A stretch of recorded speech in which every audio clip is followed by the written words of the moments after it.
Hello, আমি সোমা মুখার্জি বলছিলাম। আপনার বন্ধুর মেয়ের জন্মদিন।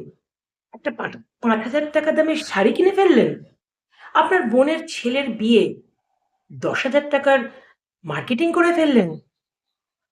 একবারও ভেবেছেন? যদি সত্যি সত্যি আপনার কোনোদিন আর্থিক চ্যালেঞ্জ আসে, যদি সত্যি সত্যি একদিন কোনোদিন সমস্যার মুখোমুখি হয়, আমি বলছি, দায়িত্ব নিয়ে বলছি, আপনার বন্ধু পাশ দিয়ে বেরিয়ে চলে যাবে, একবারও খোঁজ নেবে না, ভয়ে আপনি তার কাছ থেকে টাকা ধার চাইবেন। আপনার বোনের ছেলের বা মেয়ের বিয়েতে নেমন্তন্ন করতে গেলে ১০ বার চিন্তা করবে, আপনি ভালো গিফট দিতে পারবেন না। যদি কখনো সমস্যার সম্মুখীন হন, আমি দায়িত্ব নিয়ে বলছি, এই ফেজের মধ্যে দিয়ে আমি নিজে গেছি। তাই জন্য আপনাকে বললাম, আজকে কারোর জন্য না, নিজের জন্য টাকা জমান। হ্যাঁ, খরচ তো অবশ্যই আপনাকে করতে হবে, মার্কেটিং তো অবশ্যই করতে হবে। নিজের টাকা জমিয়ে তারপর খরচ করুন।